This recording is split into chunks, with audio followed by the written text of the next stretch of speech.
So welcome everyone.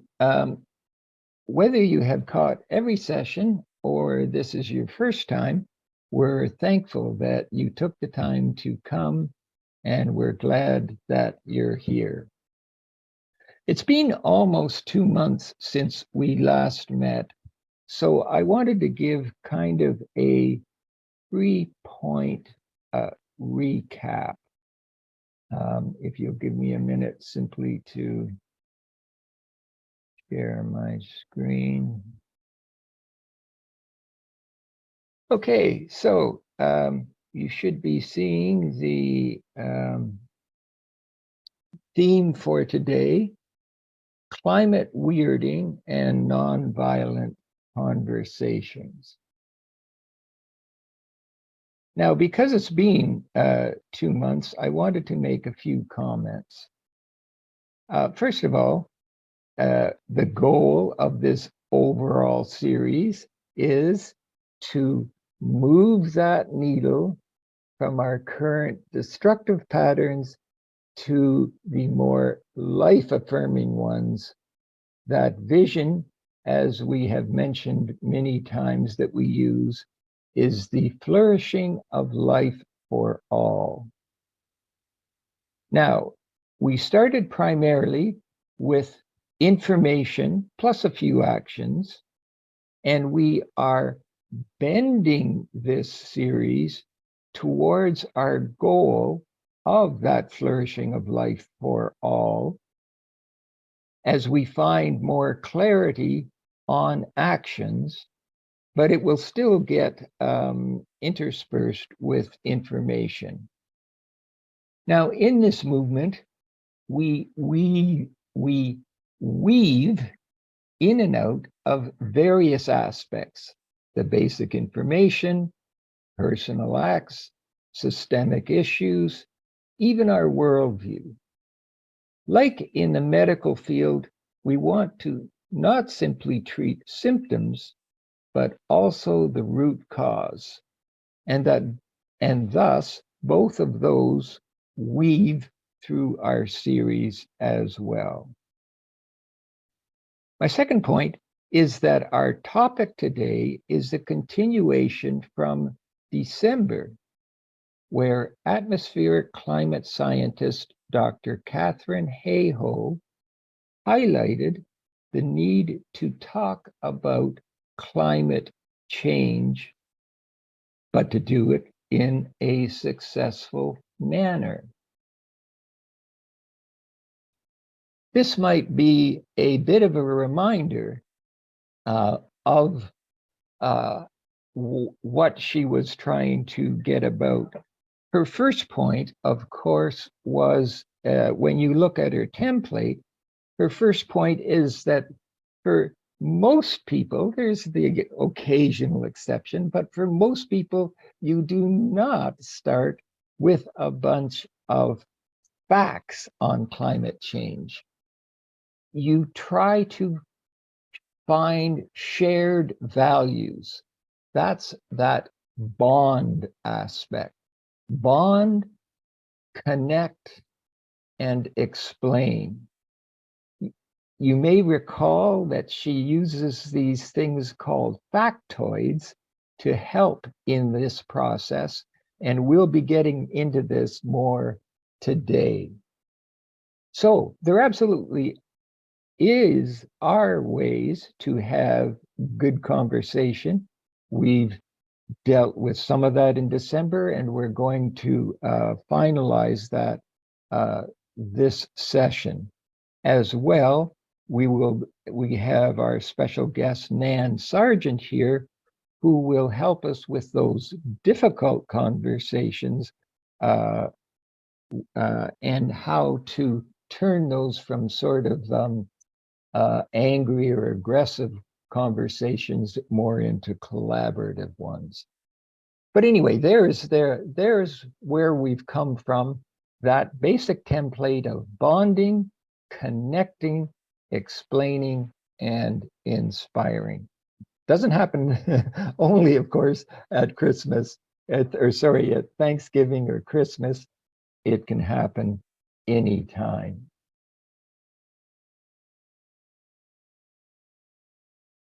Now, the third aspect that I wanted to bring in, oh, yeah,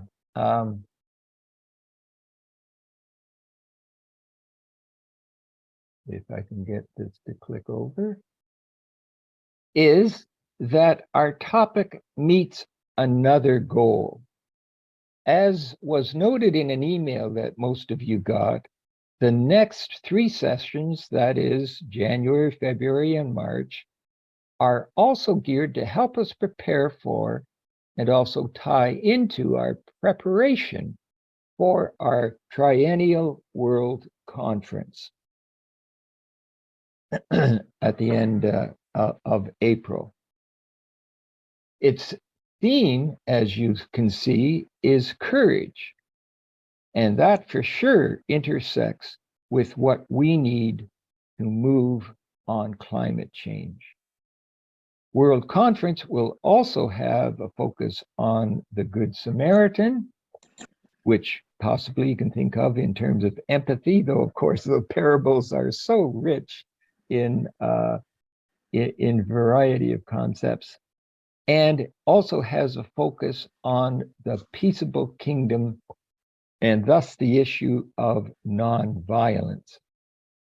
Our exploration today will look at the ways to move, as I mentioned, from those confrontational interactions to collaboration.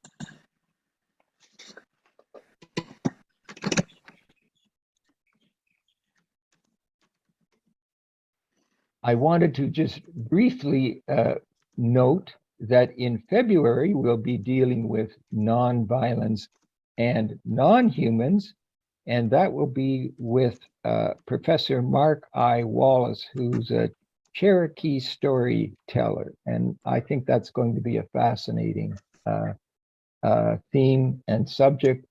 And then in March, we will be bringing in David Anderson, who, as you may know, is the president of the High Priest Quorum and also a retired colonel dealing with nonviolence and humans. So let's get started. We'll start with a brief clip of Dr. Hayhoe. Now, I will put in, once it gets started, I'll put into the chats a link of the full video, since I think the whole video would be a useful thing to watch. But let's listen now to this brief clip of Dr. Hayhoe's. And if you want, you can put any thoughts that come either to Lori or to Nan. So here goes. So even though this issue is called global warming, what I prefer to call it is what we humans see, what we humans experience here where we live. So rather than calling it global warming, I call it global weirding. Why do I call it that? Well, a couple of years ago, I was standing in line to pick my son up from Sunday school after church, and the man behind me said, "Do you mind if I ask you a question?" "Sure," I said. I mean, we're standing there anyways. Why not? He said, "Do you feel like the weather has gotten weirder?" And I thought about it for a second. I said, "Yes, I do feel like the weather has gotten weirder. In fact, I don't just feel like it, I know it has." And he said, "I knew it. I've lived here in West Texas for 30 years, he said, and I can tell that something is different. It is not the same as it used to be. It is getting weirder." And so I thought to myself, isn't that the perfect description of what we see happening? Whether you live here in Provo, whether you live in Salt Lake City, whether you're from a different part of the world.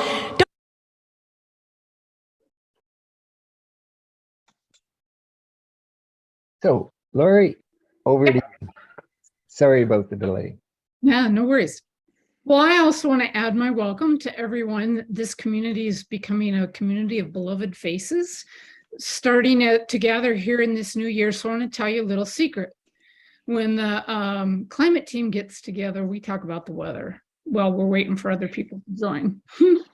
And we had just watched this new Katharine Hayhoe video that Paul had sent us from BYU, and we highly recommend it. It's very well done, well produced, and really is a great synopsis. So that is going to go into the chat. We're going to see another little clip from it towards the end of today. But just fascinated as we were talking about all the weird weather things that were happening, that we were experiencing and that people we know are experiencing.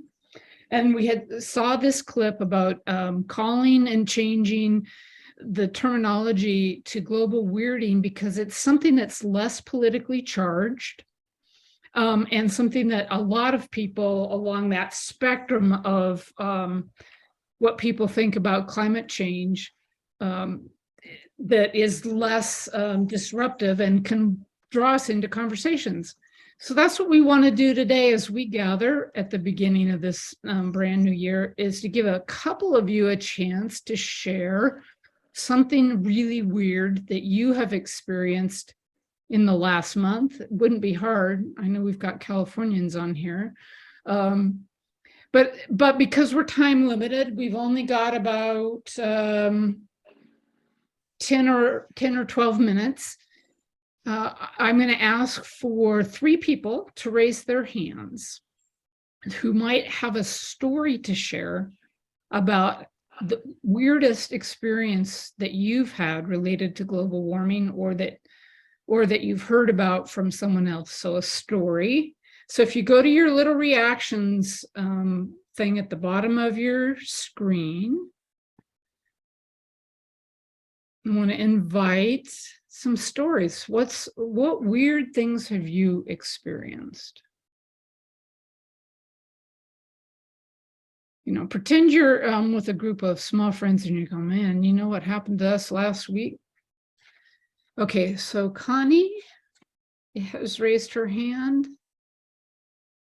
And we'll take a couple more as they come in.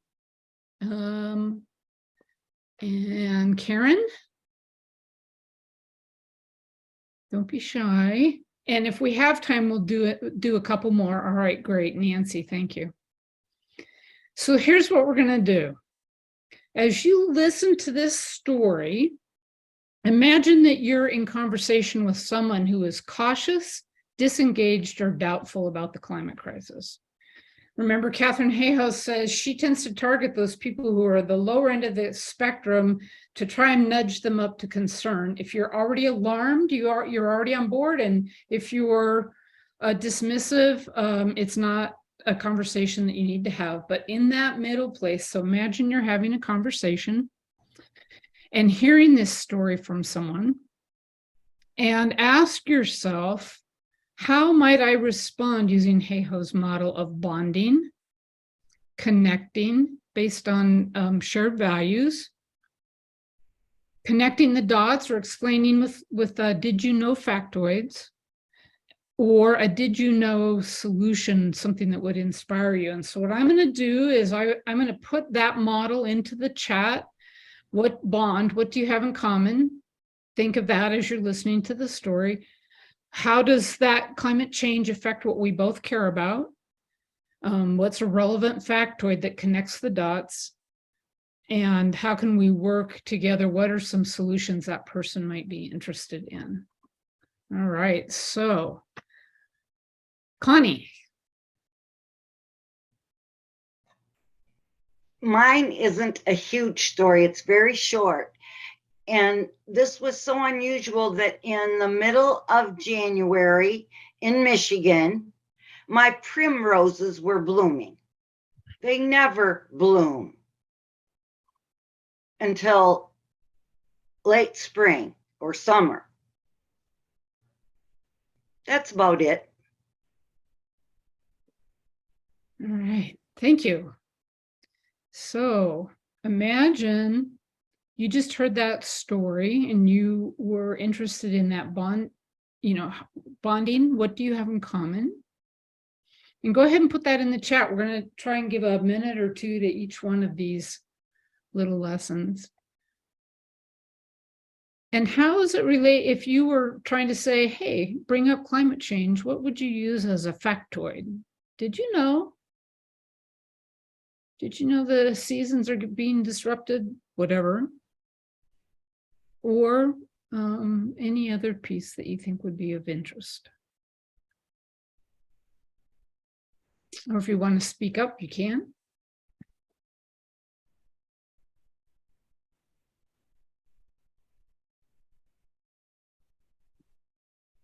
You're not asking me, are you? No, I'm asking the group. Good. Because you're the person that they just happened upon in the store, and who's saying, you know, this weird thing happened. My primroses bloomed early. How would you connect that to climate change?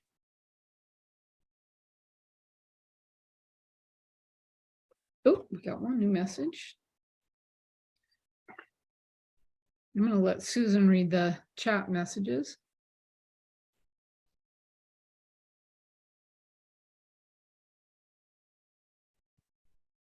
I might bond by talking about how the winter weather here in Ontario has been so weird the last few winters that so many of our bulbs and rose bushes are dying each year.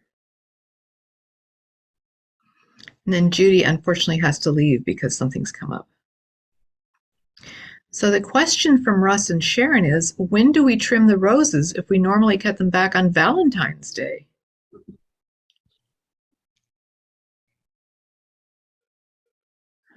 You cut them back on New Year's Day. So thinking climate change, shortened seasons. I don't have the answer. Just this kind of, I think this just helps us to understand how listening and being prepared with our understanding is a way to enter these conversations. So I'm gonna go on. Oh, so Lori's just proposing. She just asked a question of the other person. What do you think is the reason for this happening? So yeah, what do you think is the reason for this happening? And I wrote back, did you know that when the average temperature rises, it's like the climate having a fever? And it does go up and down like a fever does, but it's not healthy. Yeah. That's so surprising, says Sue Ann. It seems like the seasons are shifting. It's so hard to predict when things will bloom. Okay.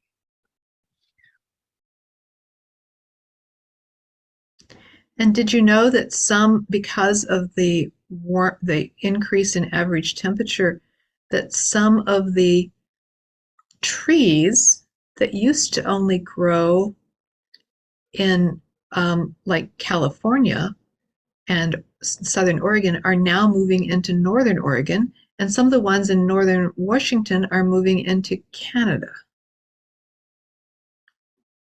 They're going north to try to, or the seeds are propagating further north because of the increase in the temperatures in the south.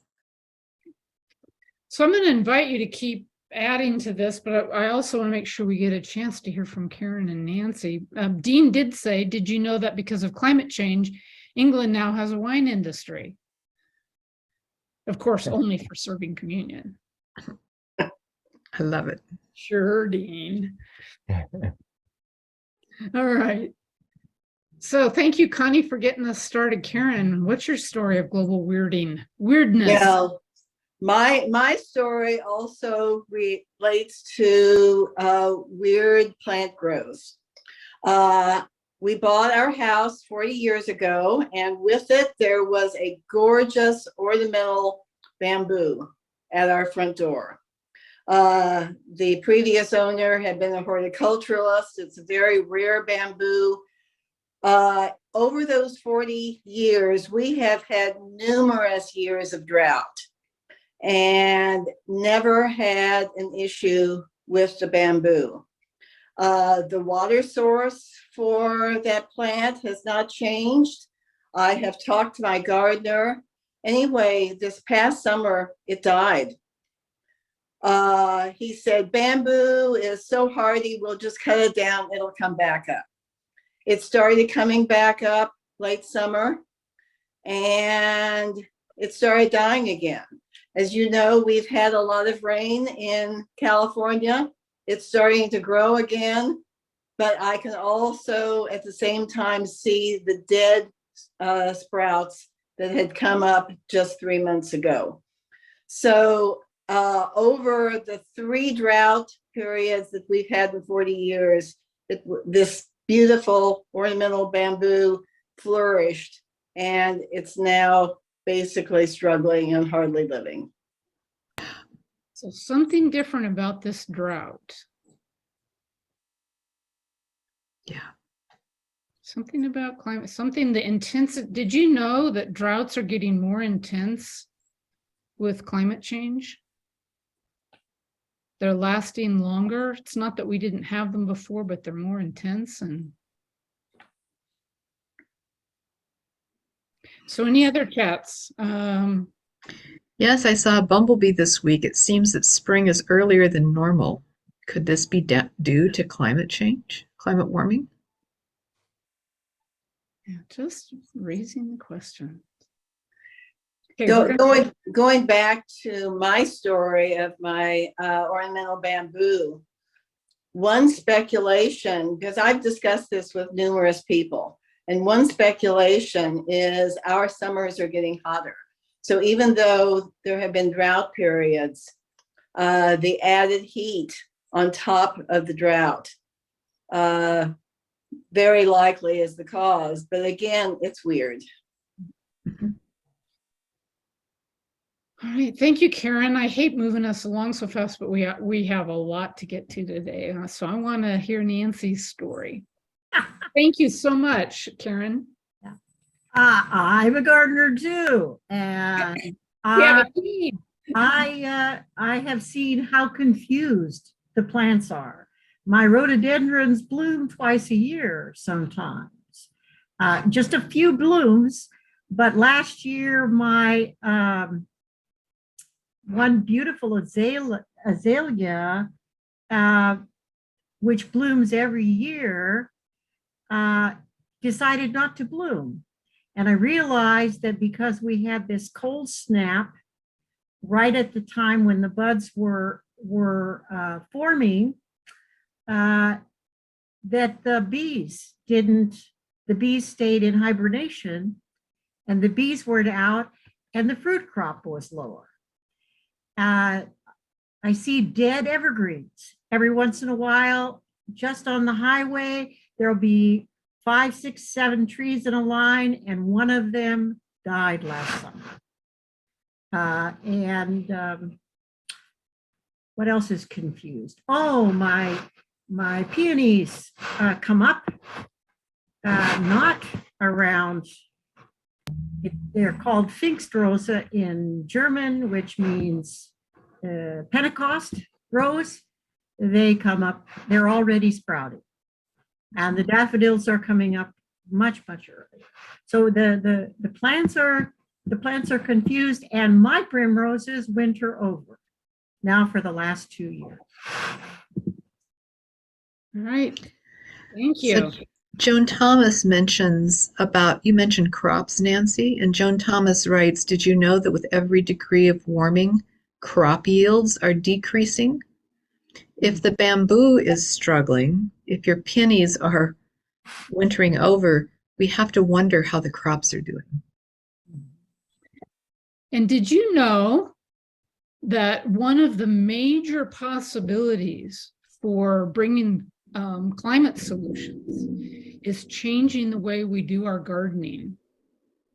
One of the things that we can do is really work with native plants, but also in agriculture, soils that are so depleted from carbon, if they are agriculturally managed in a different way, the soil becomes a place to store carbon and bring healthier plant life about. So there's an example of a solutions-based factoid. So I'm going to turn this over to Joan because she has some comments on helping us find our did you knows. Thanks, Laurie.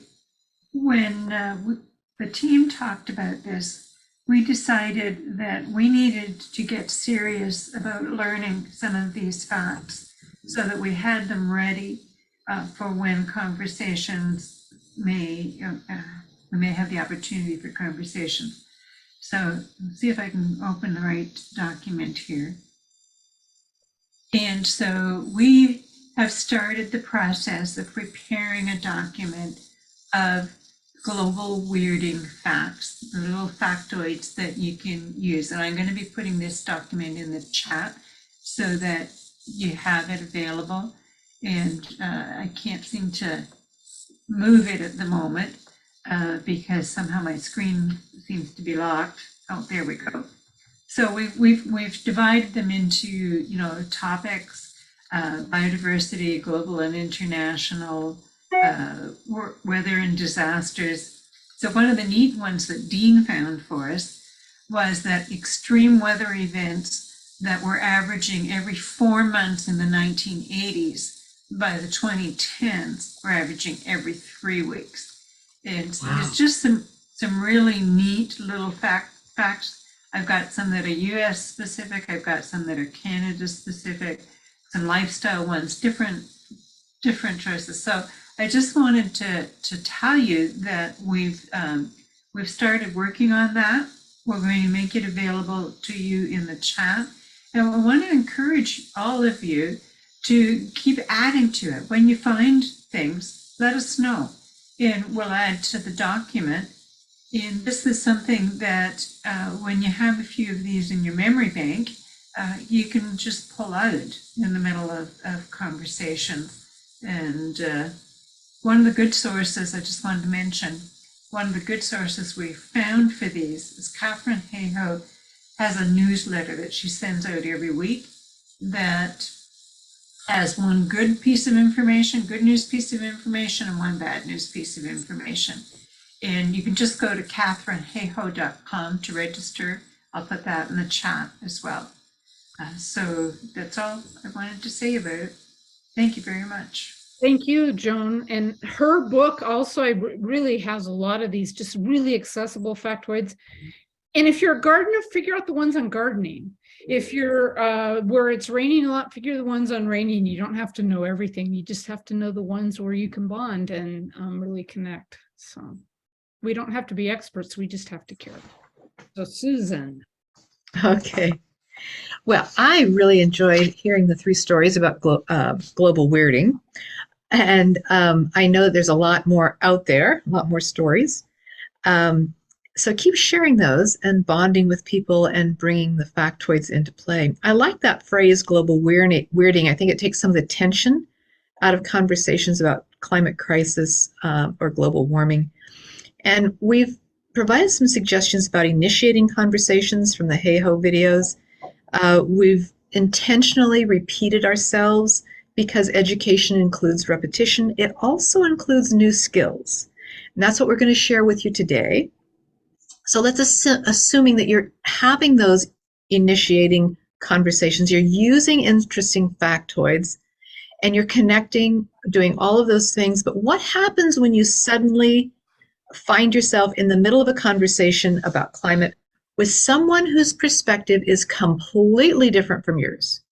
Maybe someone who's angry, maybe someone who's in total denial, maybe someone who's been waiting for an opportunity to explode over this issue and get aggressive. Conversations can unexpectedly get aggressive and be difficult to handle. And what do I do then? Well, Nan Sargeant is a first grade teacher at Jenkins Creek, but she has a lot more credentials than that, although that's a great credential to have, believe me, Nan. She's a good friend of mine, an elder in Community of Christ, and she's had both experience and training with behavior disorders, with de-escalating aggression, with handling difficult conversations, and she's had a lot of experiences where that has proved to be, her techniques have proved to be successful. She's here today to share with us some of her experiences and the ways to deal with aggressive, confrontational conversations. Go ahead, Nan. Thank you. All right. Well, thank you so much for making time for this today. And I know I haven't been to as many of these as I would like, but I love knowing that it is happening, and these conversations that are kind of like subterranean streams that are supporting a lot of other wonderful growth in our church community and in a wider community. Yeah, my name is Nan Sargeant, and I'm from the Seattle area. And many of you I've known, or you've known me since a baby, and so it's a wonderful gift to be sharing these kinds of conversations with people that share common values and this common commitment for our planet. And I just want to acknowledge that I am living and I'm recreating on land that is the homeland and the ancient hunting grounds of the Buckle-Shoo, Duwamish, and Coast Salish nations. Every day I'm aware of the ancient rhythms of life and death that were sustained on this land, and the impact of European expansion on these peoples and their continuing struggle to find healing. I am committed to that healing through education and restoring both nature and human relationships. And my first graders are doing a unit right now on Coast Salish relationship with the orcas and salmon. And so it's very fresh in my mind and heart, and I know in many of yours too. So I have a few slides to guide the conversation, but I really, I was telling the group before the session started that as I prepared for this, of course, then I keep seeking out other resources and ideas. And I went to the bookstore and I found like 3 more great resources, which I will share later, that give really great guided conversation starters, responses.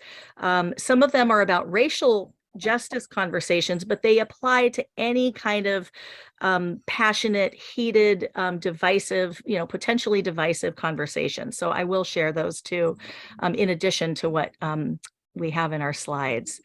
It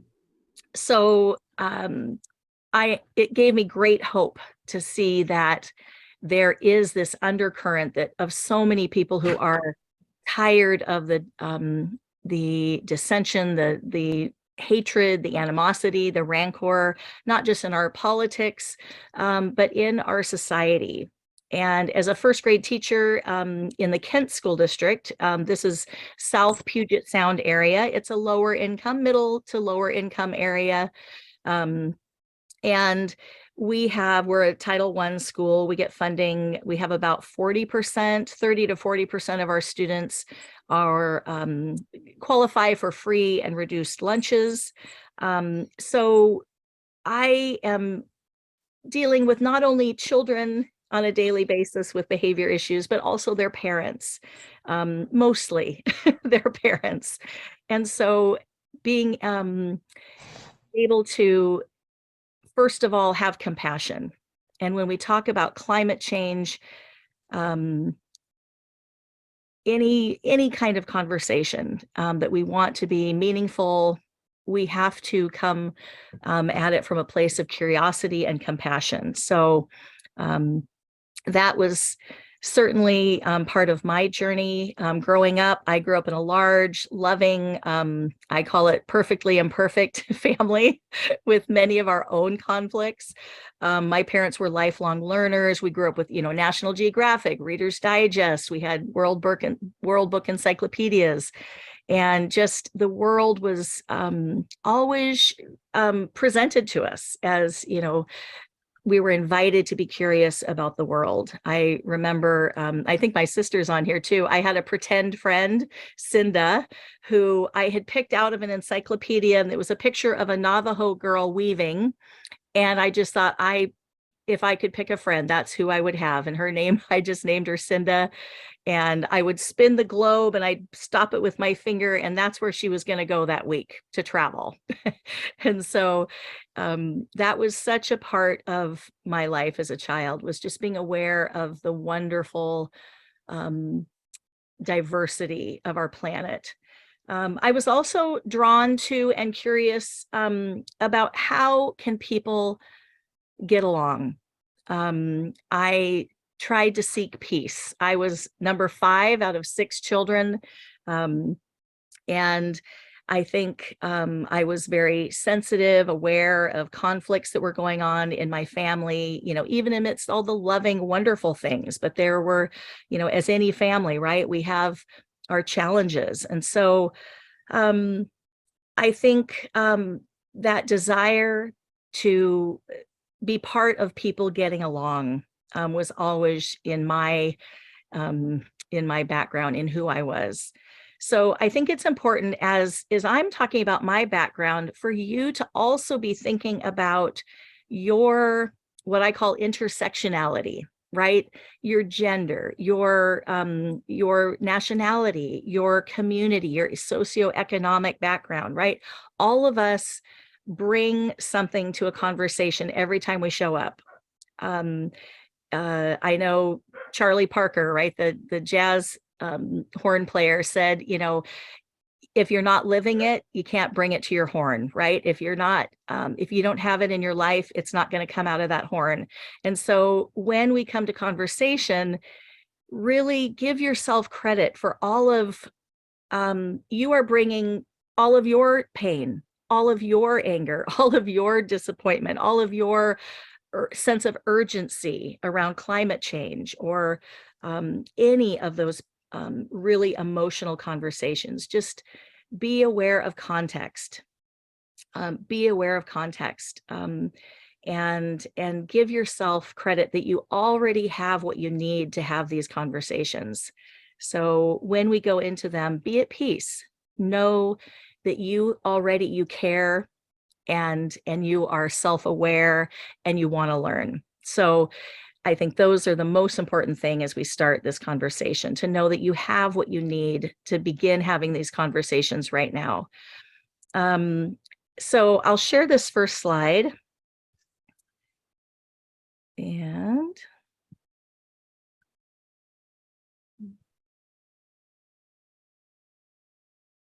bear with me here. Okay. And it's just an invitation. Let's talk about disagreement. Climate change, fear, and the human connection.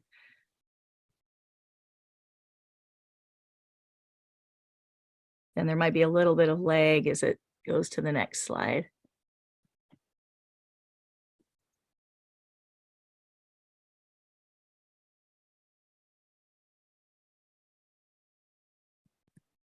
Oh, hang on. Okay, let's try again. I'm going to stop sharing and then share again. Sorry about that.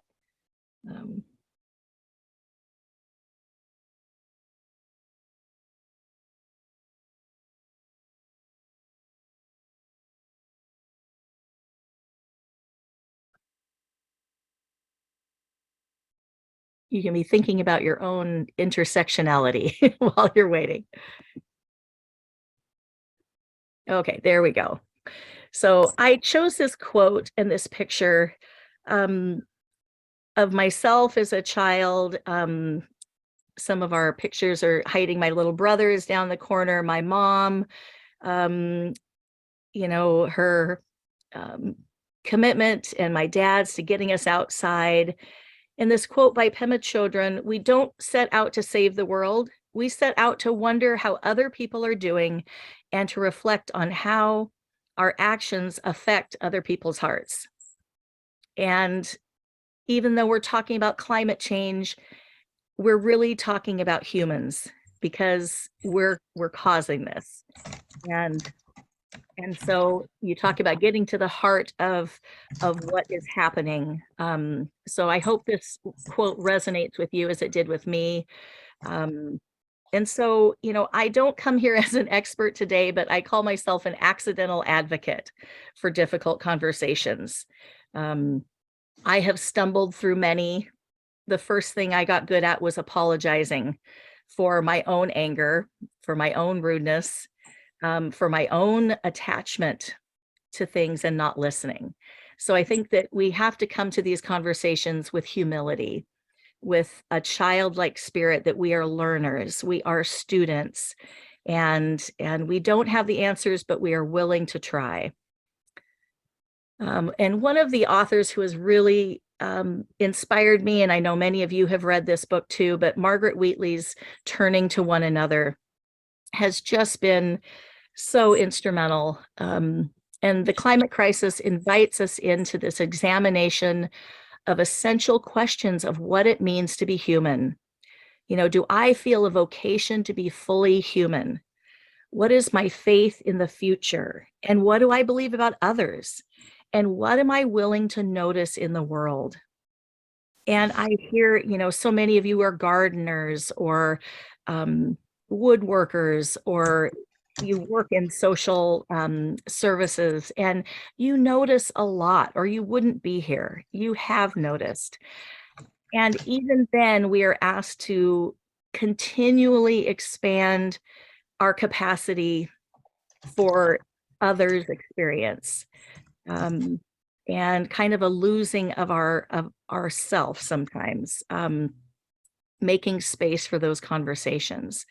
So just keeping us in mind that the climate weirding, the climate crisis, change, obviously, right, is going to begin in the hearts of humans. And understanding the hearts of humans begins with the brain. And I just have this very high level introduction to, you know, neuro responses, flight, fight, freeze, or fawn. Fear is essential, right? It keeps us alive. Some stress is good. It keeps us on task. It gives us purpose, right? We have to have some stress to live. But many things influence those levels of stress, you know, genetics, adverse childhood experiences called ACEs, interpersonal experiences, natural disasters, how much we meditate, how have we prepared ourselves to deal with stress. So many different factors. But understanding how our brain reacts to stress can help us understand our response to those who disagree with or challenge our belief systems, and of course, how we can understand theirs. And so many of us have experienced this. You'll be in the car with somebody, you have to slam your brakes on, and your arm goes out to protect your passenger in the front seat, even though intellectually, you know that would not stop the person from flying out of the car without a seatbelt, but that's your amygdala helping protect something that you love. The amygdala is part of what in a study, they noticed that if you drove past a person on a highway like 60 miles per hour, the first things you would notice are sex and color of skin. That amygdala, that survival part of our brain, is reacting, right? Like in ancient times, you'd have to know, is that person part of my tribe, part of my community, right? So our survival instincts are still there. And we sometimes call it the reptile brain because it's so primitive. So a lot of people in North America are spending a lot of time in amygdala hijack right now. The news, so many, you know, shootings in the United States, the Ukrainian crisis, the, you know, drought in Somalia. I mean, all of these things that are in the news all the time, everywhere. And we have people addicted to the news, right? And so we are not helping ourselves by keeping ourselves in that heightened state of awareness, that heightened reactivity, does not help us actually be prepared to have positive conversations. So, you know, one thing we can do is just to make sure that we are not overstimulated, that we are a constant, a calm place, a place of peace. In the Celtic world, they talk about a thin place, right? Where you are, a thin place is that place where the divine is just easier to touch, right? That we really are, you know, we're talking about this as a faith community, but even if you're not a member of the church, or if you know, are not a deist, right? We have a connection with the mystery of life. And when you are calm you provide a place for others to find that calm in themselves. So I just find being aware of our own fear, our own attachment, and those things that make us react, right? We all have, triggers when we hear somebody say something that will just, we get so angry. And so just being aware of that. And I want to, fawn is a reaction that some people have not been aware of, but fawning is a reaction, for example, of somehow expressing extreme submissiveness.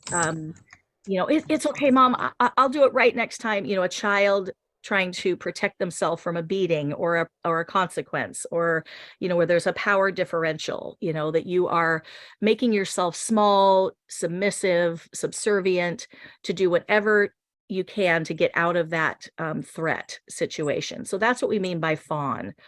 And then of course flight, you just leave, you ignore it, you separate yourself from that stressor. Fight, of course, that one is usually when we're backed into a corner. And then freeze, we're just paralyzed by that fear. So be aware of those options for when people are upset and just cannot get out of that amygdala hijack. So I think that leads me into this concept of ecotone. And it seems like I'm jumping around a lot, but I think you're going to see how these all fit together. But when we're afraid, our curiosity gets squelched. We are not reaching out. When we are in fear mode, we aren't adventurous. We're not willing to reach out. We turn more inward to protect, to be defensive. We are not expansive in our love and our affection usually. When we are afraid, it's kind of all about us. And with the situation politically, just historically where we are right now, we have such a massive chasm, it feels like right now, between conservatives, liberals, even, vegans, meat eaters. We have all of these things that kind of pull us apart. And what I see this conversation and this community doing is actually what I am borrowing from biology is we are inviting people into those ecotones. They are a transition space between two biological communities. It's where two systems meet and integrate, a place where ecologies are in tension and co-evolution. And so ecotones between two habitats are often richer in species than either of them alone. I put a link in here to it's an academic article that really uses this. And if you were interested in studying that more, that was a good article.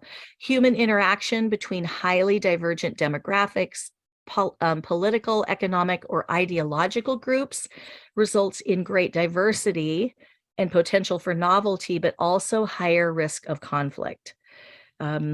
So think historical events, trade routes, the Arabic number system, how that spread to Europe, philosophy and religion, scientific knowledge and languages, all enriched and defined by cross-pollination of human knowledge and experience. But there was also tragedy within that. So when we go to these boundary areas, we are right to be a little nervous, but we cannot make those changes. I think the shifts that we are trying to instigate and be a catalyst for in the conversation about climate require us to talk to people on that other side. So you think of like estuaries, riverbanks, deltas, where rivers are changing into an ocean. Those, I think it's a great analogy for us thinking about human ecosystems that are begging for us to explore and meet in the middle. So with that, I want to get into two stories of conversations that I had where I felt like not only myself, but the person I was talking to, we were able to cross boundaries. And Bell Hooks is, she just died recently. In fact, I think she died just last year in 2022. Amazing feminist, racial justice writer and academic. To engage in dialogue is one of the simplest ways we can begin as teachers, scholars, and critical thinkers to cross boundaries. And the first story I wanted to share, and I'm sorry, I'm just rambling on here. If there's things in, yeah, and I'm noticing the chat. Thank you so much.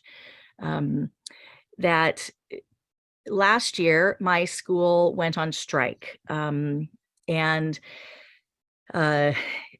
it was very contentious. It wasn't just about pay. It was teachers asking for more mental health professionals in our buildings because we're just facing kind of an epidemic of neurological diversity on, in historical proportions. We have so many kids with such intense needs, and we were asking for not only the, an increase in pay, but also those support staff.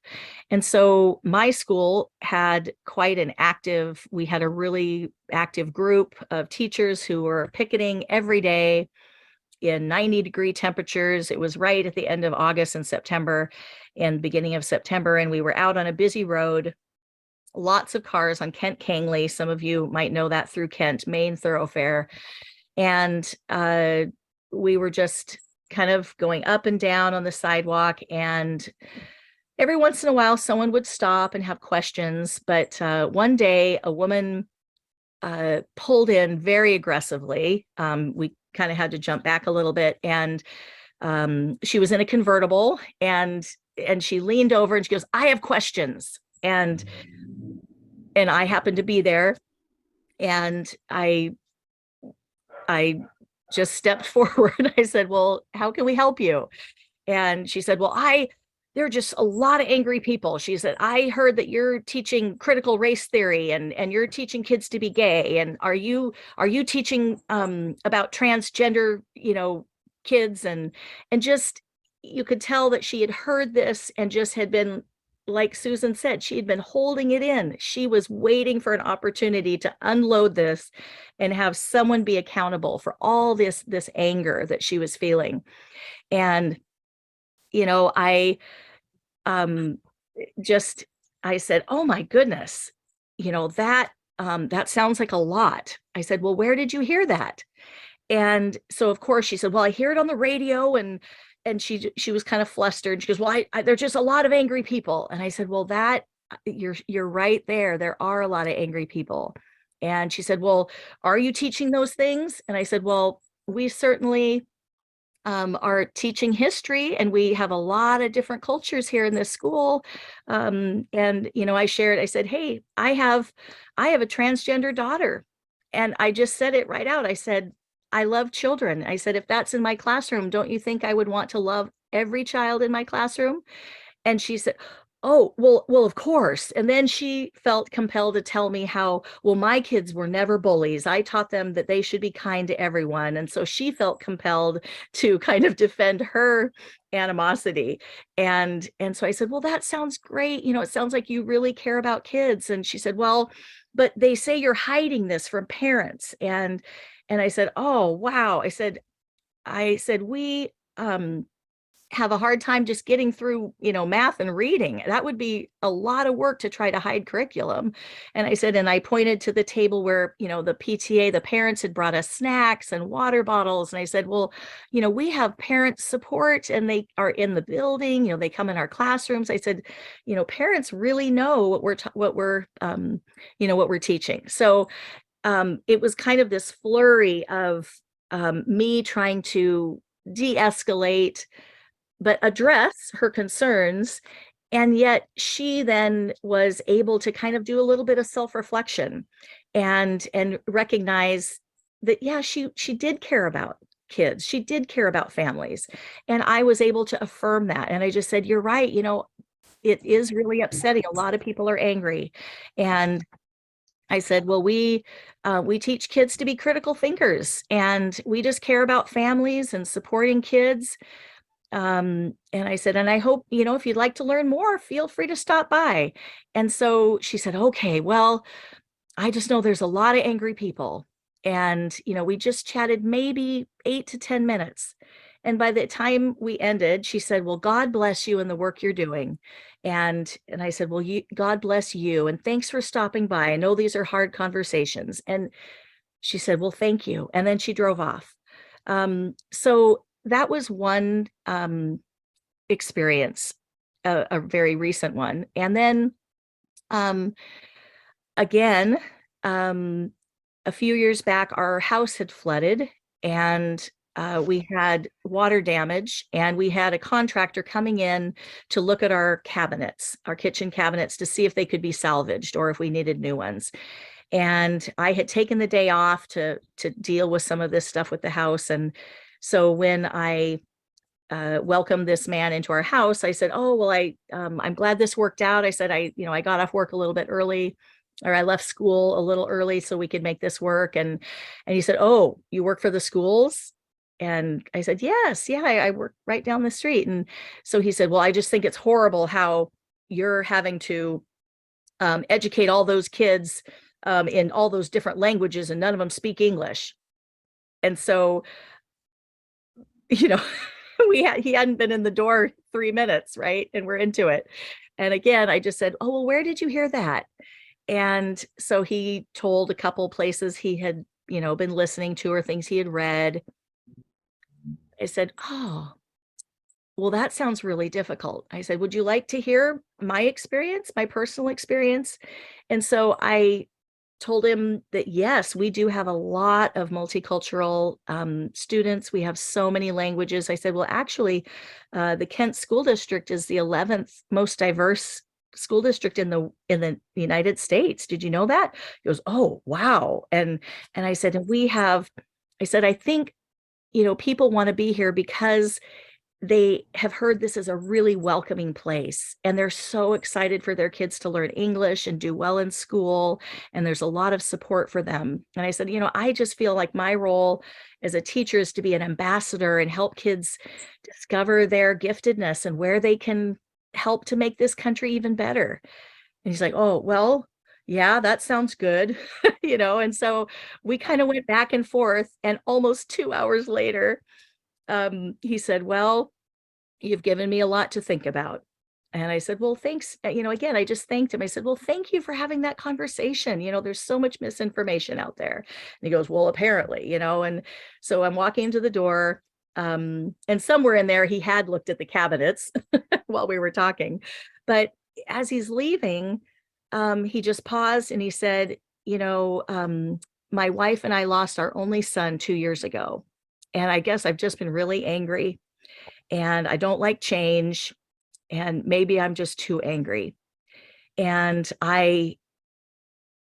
it was such a powerful moment of him self-reflecting on his own anger, and maybe why he was so angry, because we know that anger masks sadness a lot of the time. And I said, I'm so sorry to hear that. And just God be with you. And he, thanked me again. And that was the end of that encounter, right? We ended up just having to get new cabinets, so he didn't have to rebuild them. But those two conversations have stayed with me. And I think those were examples, not about climate change, but they could have been. And in that moment, it was not facts that were going to change them. It was my personal experience, yes. But it was giving them a chance to reflect on, where had they heard that? Yes, and affirming that it's upsetting because a lot of people are angry, and their sense of justice was insulted in some way. So I I just want to hold those two up as kind of an example as we go through this framework of just giving yourself a little template as we go into these difficult conversations. The next slide is just that invitation to stay with those conversations. And I guess I'm going to pause just a moment and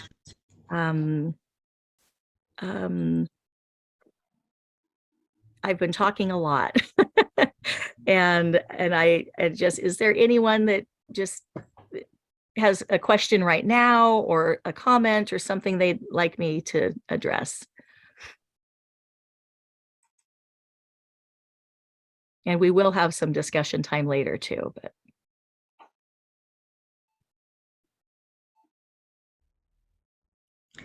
I think, Nan, one of the things in the chats was just the idea of when you're talking about stress, of having a balance. It doesn't mean you ignore the news. It doesn't mean that you close your eyes, but you have a balance. You don't leave the TV on all day on a news channel. So that was one of the things that came out. The other was a parallel to abuse in women's lives. And that parallel was brought out by Mary Williams. Thank you. She has now raised her hand. Okay. Hi, Mary. I always have something to add. Yeah, those are the four things that we talk about in abuse is, fight, flight, freeze, or fawn. And those are often the ways people survive, when they are in an abusive relationship is, you freeze and you just wait till it's over, or, fight back. Some people fight back, some people run away. And then some people just, do their best to placate and get through it, and sort of fawn. But when you were just telling your story, there's one other instance that I just remember hearing in the news, and it had to do with schools. And it was in response to the shooting at Ingram. And there was a really articulate young woman on TV, and she talked about how, they came to the school and asked the students what they wanted. And this kind of reminds me what you were mentioning about working from our reptilian brain. And she said, yeah, our idea was we want counselors in every school, in every high school. We need counselors, and people need to be able to access those counselors. And she said, unfortunately, the school district has responded by now they're suing social media companies. And that was their idea. And that's not what we asked for. And I just thought it was so just very clear and articulate. And she just said that that's not what we wanted. We wanted counselors. And so I think so often, especially as the adults, we come from that reptilian brain, and it's like, well, wait a minute, that's maybe not the answer all the time. Yeah. And certainly with climate weirding, you can see, right? It's one more layer of stress on an already stressed culture. And so, I just, and I guess before we get to these steps, I want to say that I'm not going to be the person to be the right person to have a conversation with every person I meet about climate change. And you won't either, right? There are opportunities where we bring the perfect background, or we bring the perfect mindset to have that conversation with that person. And being aware just comes through trying it. And I'm 54 years old, right? I was not doing this work 10 years ago. I wasn't doing it even, 5 or 6 in different ways. I was preparing, right, myself in different ways because it was something I was committed to. I wanted to be able to talk to people who were important to me, family members, right? Different conflicts in my life that were causing pain. And so when we're talking about climate, yes, have those factoids ready, but also address people's fear, address their anger, that it's okay. And I think, this first slide, stay with it, dare to sit with discomfort and ambiguity. That, wow, you can be honest and say, if somebody flares up and you say, wow, where did you hear that? you know, it's not time to give facts until you've established that connection. Just like Katharine Hayhoe was saying, you have to make that relationship, give it a little substance, right, before we get into that intellectual part of our brain. So stay neutral, simple, factual, response, you know, just empathetic. Be honest, you know, say, I so appreciate you sharing that with me.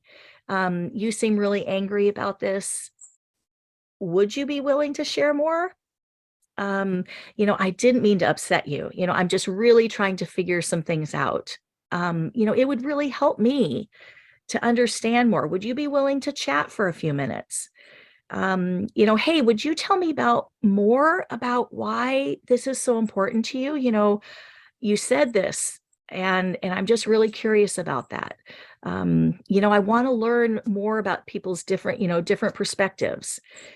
Just making yourself vulnerable and you know, making it clear that, well, I'm, you know, and obviously, you know, warning, you, if someone is so worked up and so angry, you're not going to have these kind of conversations at a big march. You know, you're not going to be having these conversations at a big protest, right? These are conversations with people in the grocery store or at, you know, some event where you've got a little bit of time, or maybe, you know, and they do come up in unexpected places, but just be willing to take that breath and say, I'm going to stay with this discomfort.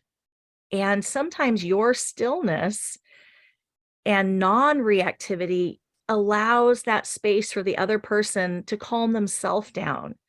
You know, no one wants to be managed, right? You know, even at school, we don't call it behavior management anymore. We call it behavior support, because no one wants to be condescended to or seen as faulty, or that they have that they're mistaken or they're wrong, right?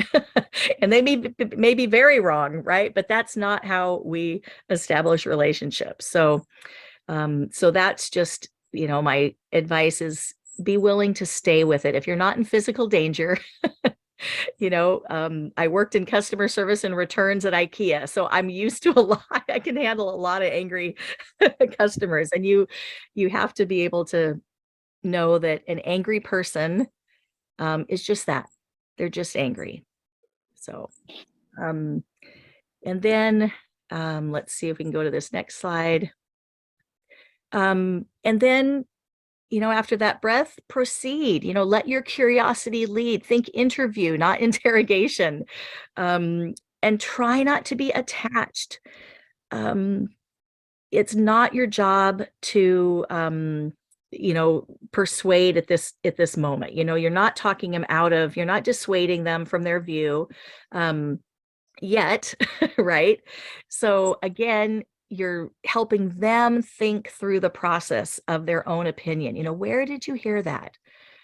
Oh, I didn't know about that, or I didn't know you felt that way.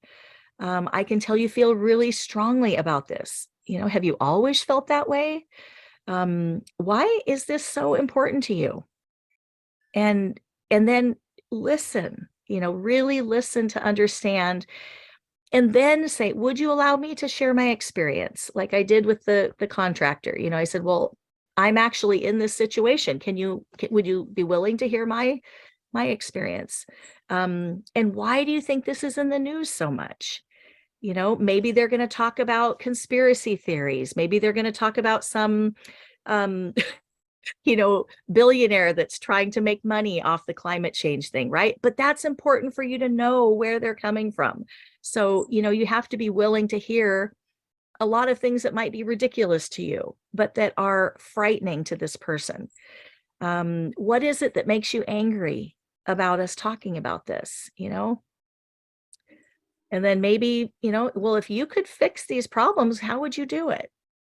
You know, if they're saying, well, it's not human caused, right? Just allow them to have a moment to think about, well, you know, no one can deny that climate change is happening.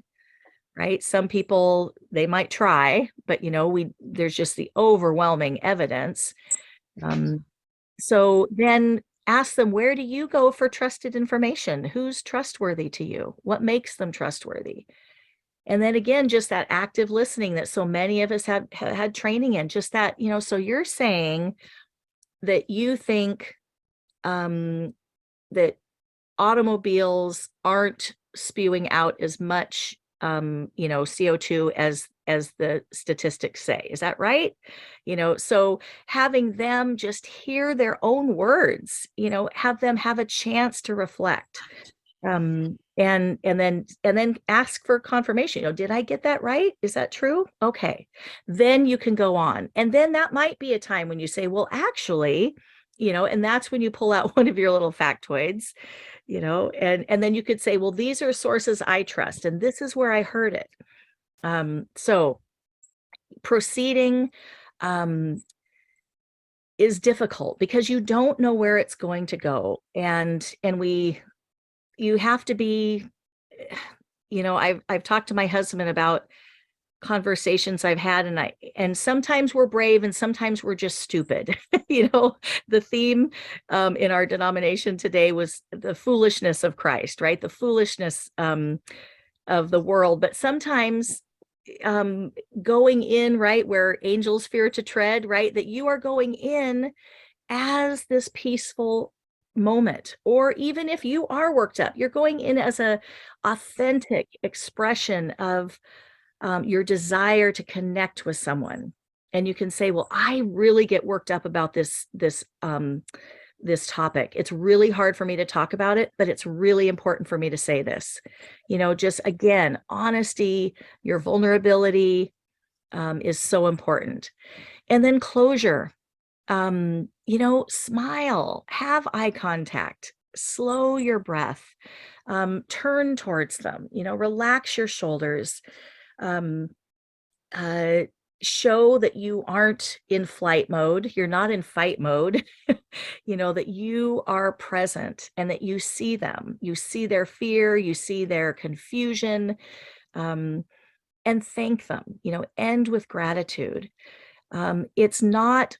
We may not be the one that convinces them, but we are starting to chip away, right? We're starting to chip away. That if you hear from enough people about climate change, it has to have an effect.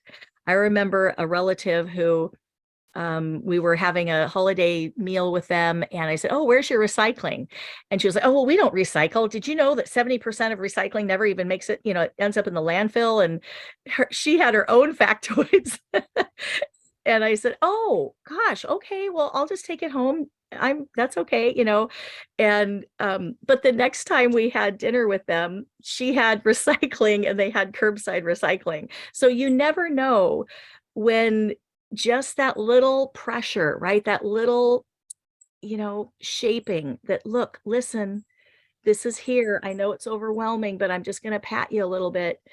You should be thinking about this because I care about you.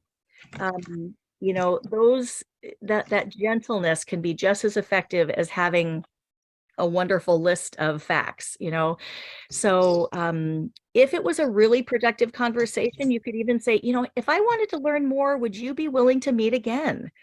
They can say no, but all of a sudden they know, wow, somebody really was interested in my opinion. And then have a sense of humor. I know with the contractor guy, as we were walking to the door, I said, well, we've solved all the world's problems now, haven't we? And because we had talked about a lot of stuff. So have a sense of humor, carry the burden of this mission lightly.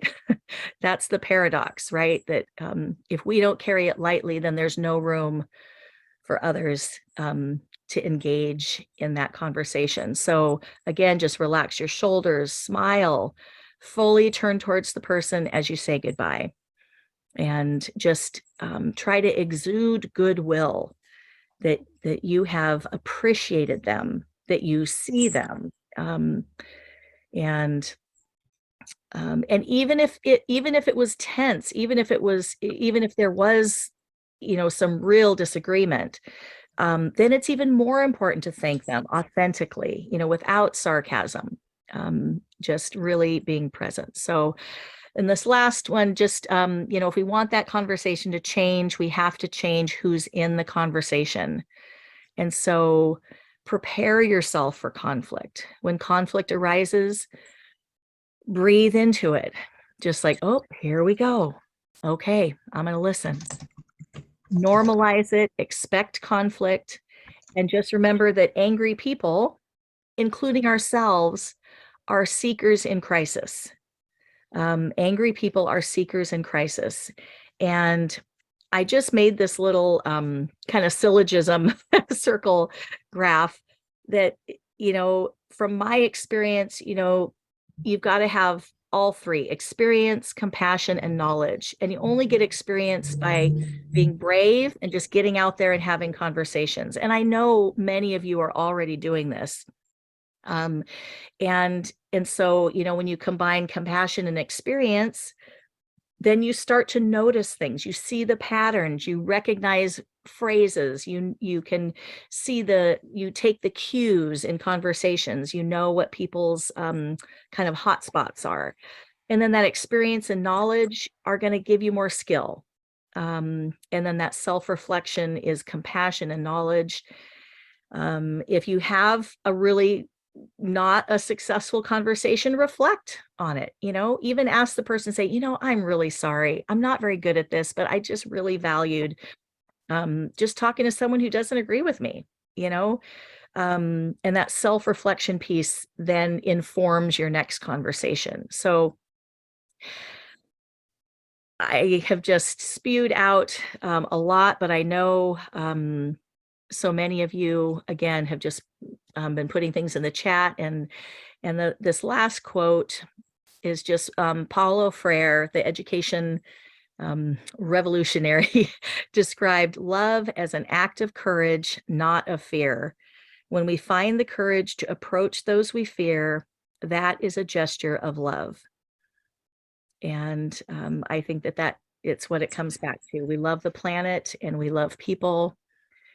And that mission is to bring them together. So thank you. I'll stop sharing. Thank you, Nan, so very much. I appreciate your sharing from the heart, your experience, your wisdom, your compassion. Thank you very much. Thank you. Thank you for taking this time. Yeah. At this point, because we need to go ahead and move toward the closing of the webinar, if you have additional questions for Nan, please be sure, and if you don't know her email address, you can text them or email them to any one of the team members, and we'll make sure that Nan gets those questions, and we'll make sure you get some answers back. I'm going to go ahead. Nan has not written a book. Is that correct, Nan? No. But there are books that she can put into the chats now as we go on. So watch the chats, and there will be books in the chats that she will recommend to you that have a lot of this information. Also, you probably noticed that Mary Williams has some background and experience with some conversations like that, and you can connect with Mary Williams too. Her area is in racial justice and women's issues, especially abuse. Okay, Brad, I'm going to turn it over to you. Yes, thank you very much, Nan. And thank you all who have shared and participated today, giving some of your stories as well earlier on. We were going to show another clip from Katharine Hayhoe's Loving All of God's Creation. But since we're already behind a little bit, what I'm going to do, I posted the link in the chat, and I encourage everyone, when you have an opportunity, to watch the entire video. In the closing clip that we were going to show, basically Katharine Hayhoe goes back to two fundamental questions. One is, what can I do individually? And what can we do collectively to help change the system? And I think it's an excellent video. So I again encourage everybody to take the opportunity and watch it. And the stuff that we have been learning the last few webinars have really built on well to how we engage in these kind of constructive conversations around climate or any kind of issue, any peace and justice issue that we all face in our lives.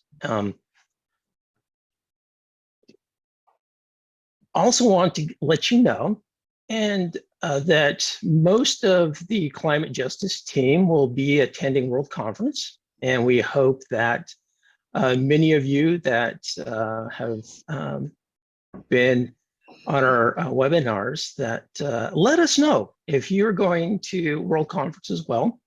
But we also encourage you all, even if you're not going to conference or you are going to conference, to continue to have these conversations with people. Continue to share what is on your hearts, the actions and things that you have done in your lives to help mitigate climate change, and also how you have engaged and at more of a local and national or global levels with people.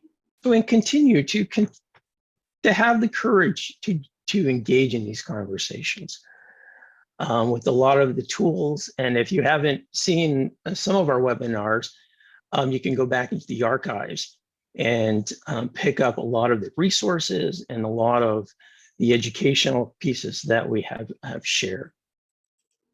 So also, yeah, so our plans at World Conference, we'll be having a couple sessions on the Friday pre-conference, and then we'll be engaged in a lunch and learn panel, as well as sharing a booth table with their stewardship team. So we hope and that you all be able to make it, and look forward to seeing you all. So just let us know, drop an email to one of the team members and let us know if you'll be at conference, and there may be some opportunities that we may ask for volunteers. We'll see how our plans work out together. Again, I want to thank everybody for just this great community, this online community that we have engaged in, that so many familiar faces, new faces, and we also encourage you to continue to invite others to be a part of this and to have them bring and share their stories and the things that they're doing. Because we all need hope, and we all need to lift up each other and celebrate those moments when we have been, say, good stewards. We are finding ways of mitigation. We are engaging in these difficult climate conversations. And we're looking at it not just small, but in the big scale of things. But every action, every choice we make, individually, small, has consequences. And as we all do that, we can see how the system can change. So I also want to invite you to our next webinar. It will be Sunday, February 26th. And our guest speaker, our presenter, Dr. Mark Wallace. And I'm a little prejudiced because Mark was one of my dissertation participants. And Mark brings from his biblical scholarship an indigenous heritage. He's part Cherokee. And he has written a number of books, and he teaches at Swarthmore College in Pennsylvania.